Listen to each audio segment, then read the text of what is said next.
Welcome back to Cook Vegan, and today we are making chestnut stew, perfect for any festive occasion. And if you've got chestnuts at hand, this is an easy recipe that you can make at home and enjoy. Now the sound going on in the background, apart from my children, will be our delicious celeriac and truffle oil soup that is in another video, so do check that out, and don't forget to subscribe to this channel and support me. I really appreciate it. So without further ado, my pan is already on here, but I'm going to turn that up. I'm turning the wrong one up. I'm going to turn that up to the highest heat and put in some olive oil. Now, if you do like a creamy texture, or I should say essence to your stew, by all means feel free to use vegan butter.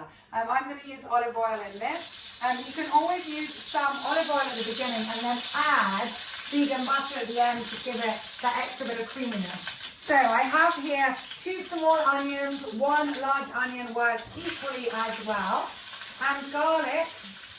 I have here, my original plan was to use 2, but then I got excited and cut up 4, but they weren't particularly big, so feel free to go with whatever your preference is on that side.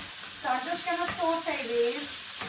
Now, I'm sure you all know when you watch my videos, if you have watched any, and please do watch them, that, garlic and onion make an appearance in pretty much all my dishes. They are so yummy, and they give a really nice face flavour.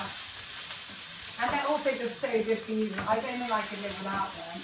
But if you are not into them, for example, my father's not into garlic, or, you know, whoever is watching this and would rather avoid some of these ingredients, by all means, just omit. That is the fun thing about cooking vegan, and definitely my channel, is that there's lots and lots of leeway to be creative, and my suggestions are literally just to give space for you all. So I'm now adding here, I have here 4 cups of buttered mushrooms and chestnuts. Now, how lucky am I? These are ready. So this is 400 grams. So I'm going to add those in here to this mix, and just stir those in as well. Now, if you're going to do your chestnuts yourself, then you'll have to put them in the oven and crack them open. Oh my goodness, I did that a couple of years ago, and they're delicious, and it was fun, but it did take a lot of time. So if you're lucky enough to get pre-cooked chestnuts, then even better. And I'm going to add in a little bit of water now to this. Probably about half a cup's worth, so that I don't add more oil in. But if you do want more oil or more vegan butter, that's also fine.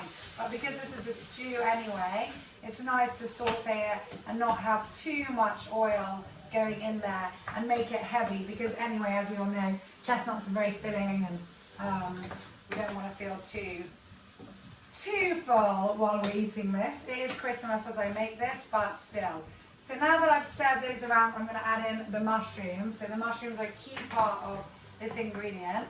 Now, it's a stew, everyone, so feel free. If you're missing your carrots, I personally have a whole 3 trays on in the oven at the moment of sweet potatoes, of carrots, of aubergines, of broccoli, of you name it. So I'm pretty okay with just sticking with this ingredient and having my veg on the side.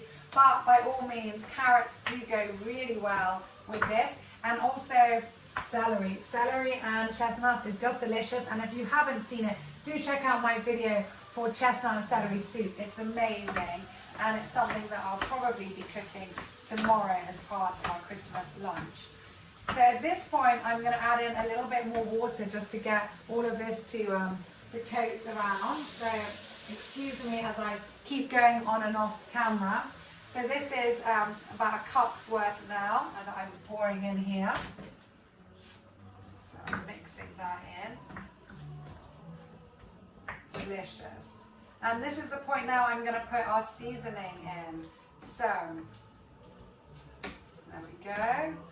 Now I'm going to add in thyme. I want 1 tablespoon of thyme in this. So I've got my ever handy plastic, which we all hate here, but we get them with all these medicines that we buy for our children and vitamins. So I just use them in our herb little packages, so at least we get use out of them and I don't end up throwing them. And salt, again, well, I won't even measure this. It's salt to taste, everyone. This is iodized salt. Also Himalayan salt is nice in this. So just a sprinkle, a couple of pinches is fine. And pepper, I'll measure that. This is ground black pepper. I'm going to put in half a teaspoon. So now I'll give that a stir around. Delicious, delicious. There we go. Now, if you do want a more of a vegetable flavour to your soup, by all means, add in some vegetable stock. I love vegetable stock, and I do tend to put it on everything. But with this stew, I want to keep it a little bit more simple. I really want that chestnut flavour to come out. So personally, I'm not going for that.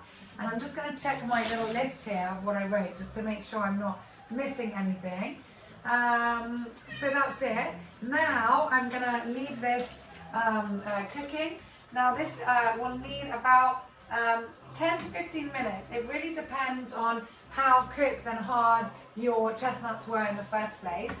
But I'm just going to leave that there, and I might actually add one more delicious, well, it's not delicious now, but one more cup of water just to give it that stew, really, base. So all in all, we've got about 3 cups of water in this stew. So now everything is being cooked together with the herbs, with everything else. What I will add and it's completely up to you. You can add nutritional yeast to this. So nutritional yeast is such a good way for vegans to up their B12. I won't get into that now. I've got blogs out as well, which do include information about B12, and there are so many experts and nutritionists out there. So if you are vegan and you haven't looked into your B12, as I know a lot of vegans think they're okay because it does stay in your body for years, it's really good to have a supplement. So do try and take a daily supplement with some B12 in, but this is a really great way to make sure you're getting some. So I am actually going to add in 2 tablespoons worth of this to the mix to give it that little bit of a creamier or cheesier flavour. So I'm going to mix that in as well. And now I'm going to leave this, mine I think only for 10 minutes, and then I'll be back to show you what we'll do. At the end of this, I'm going to add in half a cup of soya milk. You could also put almond milk as well, so you might want to get that ready. And some parsley. So I've got my parsley here. That's about just over half a little bowl full. So about a cup's worth, or a handful, whatever you want to sprinkle on the top of that. So I'll show you what that looks like in a minute. Hi everyone, back with some Christmas music on in the background. Now this has been on for not quite our 10 minutes, about 5. This is Yasmina sporting her. No, she's back, sporting her beautiful handbag. Now is the time I'm going to add in a little bit of corn flour to this. If you want to go with a different flour, by all means do. But this obviously, for those of you who know, is gluten-free, so we keep the recipe gluten-free. And I'm going to put in here 3 teaspoons, just to thicken it up a little bit. Of course you can help. You can leave it, before I stir it in, I'll show you guys what it looked like. So you can leave it, you can see it's quite watery there. So it's bubbly. Oh, there we go. So you can leave it and it's still a delicious stew. But I personally want to see it a little bit thicker, a little bit more like a gravy consistency. So I'm just going to stir that in, and this is the time I'm also going to add in our half a cup of soya milk. As I said, again, if you want to use a different milk, by all means go ahead. So now that's only going to need another 5 minutes on. So as I said, this stew normally takes 10 to 15 minutes. You could leave it a bit more, but you don't want to get everything too soggy. It really depends on your chestnuts. So I'm just going to stir that around now and leave that, I think, only for another 5 minutes. And then I'll just show you what it looks like at the end. I hope you've enjoyed this, and while you're waiting to see what it looks like, don't forget to hit the subscribe button. Thank you. Bye. So now the stew is done. It has been heated. It's absolutely delicious. I'll show you there. It's nice. It's not too thick as well. You could make it thicker, but why? It's so good like this. And then I'm just gonna add in, not even all of this, just a little bit there, probably half. So it's a good handful, and just stir that into the top. And we are done. This is a delicious chestnut and mushroom stew. Really good in winter and really good during festive season. So there you go. I hope you've enjoyed that. And smells so good. So if you make it, let me know your comments. Thank you very much for watching. Don't forget to subscribe, and I will see you soon with lots of other easy, quick and nutritious recipes. Bye from me at Cook Vegan.